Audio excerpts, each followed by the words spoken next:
அனைவருக்கும் வணக்கம். புது வருடம் அன்று முதல் நாள் புதன்கிழமை அன்று நமக்கு வருடப்பிறப்பு, ஆங்கில வருடப்பிறப்பு.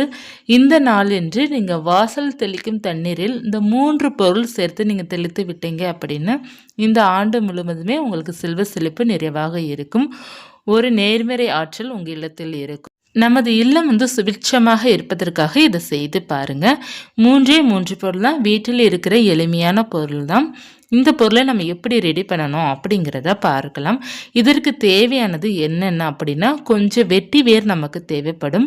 வெட்டி வேர் எடுத்துக்கோங்க. கொஞ்சம் மஞ்சள் தூள் நீங்கள் எந்த மஞ்சளாக இருந்தாலும் பயன்படுத்தி கொள்ளலாம்.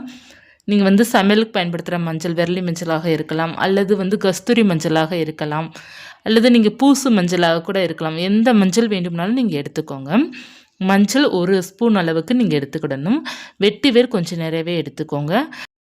அடுத்தது பார்த்தீங்கன்னா 1 ஸ்பூன் அளவுக்கு ஜவ்வாது பொடி சேர்த்துக்கோங்க. இந்த 3 நீங்கள் என்ன செய்ய வேண்டும் அப்படின்னு நல்லா மிக்ஸ் பண்ணிக்கோங்க. வெட்டி வேர் பொடியாக நீங்கள் உங்களால் பவுடராக ரெடி பண்ண முடியும் அப்படின்னா ரெடி பண்ணிக்கோங்க. பொடி இல்லை அப்படின்னா அந்த வெட்டி வேர் கொஞ்சம் சின்னதாக நீங்கள் எடுத்துக்கோங்க. வெட்டி வேர் பொடி நம்மளே வீட்டிலே அந்த வெட்டி வேர் நல்லா காய வச்சு அதை நம்ம மிக்ஸி ஜாரில் போட்டு பொடி பண்ணி வைத்துக்கொள்ளலாம். சும்மா நம்ம கொஞ்சம் குறவரன்னு அரைச்சா கூட பரவாயில்ல, அந்த மாதிரி நம்ம வைத்துக்கொள்ளலாம். அல்லது வெட்டி வேர் பொடி கிடைக்குது அப்படின்னா அதை எடுத்து வச்சுக்கோங்க. இந்த 3 தான். இதை நீங்கள் என்ன செய்ய வேண்டும் அப்படின்னா, 1 கப் எடுத்துக்கோங்க. அந்த கப்பில் நைட்டேவும், அதாவது இரவேவும், நம்ம புதன்கிழமை அன்று நமக்கு வருடப்பிறப்பு அப்படின்னா செவ்வாய்க்கிழமை நைட்டேவும் நீங்கள் தொளிக்கிற இடம், அதாவது நீங்கள் எந்த இடத்துல தெளிப்பீங்களோ அந்த இடத்துல பார்த்தீங்க அப்படின்னா ஒரு பக்கெட்டை பிடிச்சி தானே தொளிப்பீங்க. அதற்கு பக்கத்துலேயே கப்பில் பார்த்தீங்க அப்படின்னா பக்கெட்டில் கூட நீங்கள் பிடிக்கலாம், தவறில்ல. ஒரு பக்கெட் நிறையவா தண்ணி பிடிச்சிக்கோங்க. தண்ணி பிடிச்சிட்டு இந்த 3 பொடியை சேர்த்து கலந்துக்கோங்க. கலந்துட்டு விட்டுருங்க. இரவு முழுவதும் அந்த இடத்துல இருக்கட்டும். வெளியிலே இருந்தால் பரவாயில்ல, அங்கேயே இருக்கட்டும். காலை எழுந்த உடனே இந்த தண்ணீரை நீங்கள் தெளித்து விடுங்க. வாசலில் தெளித்து விடுங்க. தெளிச்சுட்டு நீங்கள் மாக்கோலம் போட்டு மஞ்சள் குங்குமம்லாம் போட்டு வைத்து பாருங்கள். இந்த வருடம் முழுவதும் உங்கள் இல்லத்தில் செல்வ செழிப்பு நிறைவாக இருக்கும். இப்போ உங்கள் வீட்டுக்கு வெளியே வைக்க முடியல, நிறைய பேருக்கு இந்த போத்திக்கல் அந்த மாதிரி பைப்பு அந்த கனெக்ஷன்லாம் வெளியே தான் எல்லாத்துக்குமே நிறைய பேருக்கு இருக்கும். அந்த மாதிரி இல்லை, நாங்கள் வீட்டுக்குள்ளே இருந்தால் பிடிச்சி கொண்டு போகிற மாதிரி இருக்கும் அப்படின்னு நீங்கள் வீட்டுக்குள்ளேயே பார்த்தீங்கன்னா பக்கெட்டில் பிடிச்சி வச்சுக்கோங்க. தண்ணீர் நைட்டே பிடிச்சி அதில் இந்த 3 பொருள் சேர்த்து நைட்டே வைத்து காலையில் தான் நீங்கள் தெளிக்க வேண்டும்.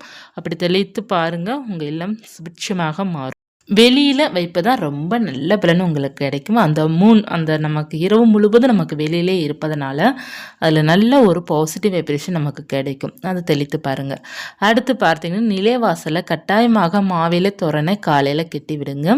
மாவிலை தோரணை பார்த்தீங்கன்னா வெறுமனை கட்டாமல் அதில் மஞ்சளும் குங்குமம் பொட்டு வைத்து நடுவில் மஞ்சள் குங்குமம் பொட்டு வைத்து 9, 11, 13, 15, 17 இந்த மாதிரி எண்ணிக்கையில் உங்கள் வாசல் எந்த அளவுக்கு பெருசாக இருக்கின்றதோ அந்த அளவுக்கு அந்த நிலைவாசல் எந்த அளவுக்கு இருக்குதோ அதற்கேற்ற மரம் அந்த மாவிலை தோரணை கட்டிடுங்க. அடுத்து நிலைவாசலில் காலையில் 2 பக்கம் விளக்கேற்றி வைத்துடுங்க. நிலைவாசலில் பார்த்தீங்கன்னா மஞ்சள் குங்குமம் கட்டாயமாக காலையிலே வைத்துடுங்க. காலையில் வைத்துட்டு நீங்கள் பூச்சையில் கட்டாயமாக இந்த ஒரு நாளாவது நீங்கள் விளக்கேற்றி வைத்தால் கூட போதும். நிறைய பேரால் காலையில் விளக்கேற்றி வைக்க முடியாது. அப்படி இருப்பவர்கள் அனைவருமே நீங்கள் கட்டாயம் அன்னைக்கு ஒரு நாளாவது பூச்சையில் விளக்கேற்றி வைத்துடுங்க.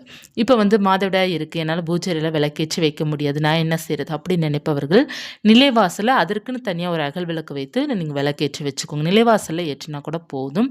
இல்லை உங்களுக்கு யாராவது ஹெல்ப்புக்கு இருக்காங்கன்னா அவங்களால நீங்கள் விளக்கேற்றி வைக்க சொல்லலாம். இல்லை யாருமே இல்லை, குழந்தைங்க சின்ன குழந்தைங்களா இருக்கிறாங்க, மற்றவர்கள் ஹெல்ப் பண்ண மாட்டாங்க, அப்படி இருப்பவங்க நிலைவாசலில் மட்டும் ஒரு விளக்கேற்றி வச்சுக்கோங்க போதும். ரொம்ப நல்ல பலன் உங்களுக்கு கொடுக்கும். இந்த 2025 புது வருடம் பார்த்தீங்கன்னா உங்களுக்கு நினைத்ததெல்லாம் நடக்க வேண்டும் அப்படிங்கிறது அந்த நாள் காலையில் நீங்கள் எவ்வளோ பாசிட்டிவாக நீங்கள் இருக்கிறீங்களோ அந்த ஆண்டு முழுவதுமே உங்களுக்கு பார்த்தீங்கன்னா பாசிட்டிவாக இருக்கும். காலையில் எழுந்த உடனே சிரித்த முகத்துடன் முதல்ல எழுந்துருங்க. எழுந்திரிச்ச உடனே நீங்கள் குளிச்சிடணும். குளிச்சுட்டு நீங்கள் அதற்கப்புறம் வாசல் தெளிக்க போங்க. எப்போதுமே பார்த்தீங்கன்னா நம்ம குளித்த பிறகு வாசல் தெளிப்பது ரொம்ப நல்லது. நிறைய பேரால் முடியாது இல்லையா? அப்படி முடியாதவர்கள் மட்டும் வாசல் தெளித்துட்டு பிறகு அதற்கப்புறம் நீங்கள் உங்கள் வேலைகளை பார்க்கலாம். ஏன்னா நம்ம எப்போதுமே நம்ம எழுந்த உடனே குளிச்சுட்டு கதவை திறக்கும் போது லக்ஷ்மி நம்மளுடைய இல்லத்திற்குள்ளே வருவாங்க அப்படிங்கிறது ஒரு ஐதீகம் இருக்கின்றது. அதனால் யாருக்கு எப்படி முடியுதோ அப்படி நீங்கள் செய்து பாருங்கள், ரொம்ப நல்ல பலன் கொடுக்கும். காலையிலே பூஜையில் விளக்கேற்றி வைக்கும்போது மகாலட்சுமி தாயார் படத்திற்கு பார்த்தீங்கன்னா மல்லிகை பூக்களால் அலங்காரம் செய்துக்கோங்க. முதல் நாளே வாங்கி வைத்து வச்சுருங்க. ஃப்ரிட்ஜில் கூட ஸ்டோர் பண்ணி வச்சுருங்க பூக்களை. ஏன்னா நமக்கு வந்து காலையில் நம்ம எதுவுமே பார்த்தீங்கன்னா காலையில் செய்கிறது தான் நமக்கு வந்து அந்த வருடம் முழுவதுமே நமக்கு வந்து பிரகாசத்தை நமக்கு கொடுக்கும். அதனால் நீங்கள் வந்து காலை முடிந்த அளவுக்கு சீக்கிரமாக எழுந்திருங்க. முதல் நாளே சீக்கிரமாக எழுந்திரிக்க கற்றுக்கோங்க. ஒரு 5 மணிக்காவது எழுந்திரிச்சிருங்க. அது ரொம்ப நல்லது. 5 மணிக்கு எழுந்திரிச்சிட்டு குளிச்சுட்டு வாசல் எல்லாம் தெளிச்சுட்டு பூஜையில் விளக்கேற்றி வைத்துட்டு பால் பாயாசம் அல்லது சர்க்கரை பொங்கல் ஏதாவது ஒன்று இனிப்பானது பண்ணுங்க. கொஞ்சமாக பண்ணால் கூட போதும். சுவாமிக்கு நெய்வேத்தியம் வைக்கிற அளவுக்கு பண்ணால் கூட போதும். அதை வந்து நீங்கள் சுவாமிக்கு வச்சுட்டு அதை பிரசாதமாக நீங்கள் எடுத்துக்கோங்க. அவ்வளோதான். முதல் நாள் நீங்கள் வந்து காலையில் சீக்கிரமாக எழுந்தீங்க அப்படின்னா உங்களுக்காக டைம் நிறையா இருக்கும். அந்த டயத்தில் வந்து முதல் எடுத்த உடனே சுவாமிக்கு வந்து ஏதாவது பிரசாதம், இனிப்பு வகையான பிரசாதம் பண்ணுங்க. நம்ம எடுத்த உடனே சாப்பாடு பண்ணுறத விட அன்னைக்கு ஒரு நாள் மட்டும் நீங்கள் இனிப்பானது ஒன்று பண்ணுங்க. உங்களுடைய அடுப்பில் போயிட்டு நீங்கள் பால் வைக்கலாம். நல்லது, பால் வைப்பது தான் ரொம்ப நல்லது. பால் வைத்துட்டு நீங்கள் அப்புறம் சர்க்கரை பொங்கலோ அல்லது பால் பாயசம் ஏதாவது ஒன்று ரெடி பண்ணி சுவாமிக்கு நைவேத்தியம் காலையிலே வச்சுருங்க. முடிந்த அளவுக்கு இல்லை என்னால் காலைல வழிபாடு செய்ய முடியாது அப்படின்னா விளக்கு மட்டும் ஏற்றி வைத்தா கூட போதும். விளக்கு ஏற்றி வைத்துட்டு பத்தி அந்த சாம்பிராணி மட்டும் காமிச்சிட்டு ஒரு டம்ளரில் நீங்கள் வந்து பால் வைத்து சர்க்கரை போட்டு வச்சுருங்க. அந்த முதல் நாள் நீங்கள் பண்ணாலே போதுங்க. அந்த வருடம் முழுவதுமே உங்களுக்கு வந்து பண்ணணும் அப்படிங்கிறது ஒரு விருப்பம் வரும். மற்றும் சீக்கிரமாக எழுந்திரிக்கணும் அப்படிங்கிறது உங்களுக்கு ஒரு எண்ணம் வரும். நீங்கள் வந்து நான் சொல்லிட்டேன்ல, பாசிட்டிவாக நீங்கள் இருந்தீங்க அப்படின்னா நீங்கள் வந்து அந்த ஆண்டு முழுவதும் ஒரு பாசிட்டிவ் வைப்ரேஷன் உங்களுக்கு கொடுத்துக்கிட்டே இருக்கும். கொஞ்சம் சோம்பேறித்தனம் பட்டீங்க அப்படின்னா அந்த ஆண்டு முழுவதும் கொஞ்சம் சோம்பேறித்தனமாக தான் நம்ம இருக்கிற மாதிரி இருக்கும். அதனால் சீக்கிரமாக எழுந்திருங்க. இந்த பதிவு உங்களுக்கு உபயோகமாக இருக்கும்னு நினைக்கிறேன். இருந்தால் லைக் பண்ணிக்கோங்க. இது போன்ற ஆன்மீக தகவல் தெரிந்து கொள்ளணும் அப்படின்னு சேனலை சப்ஸ்கிரைப் பண்ணி வச்சுக்கோங்க.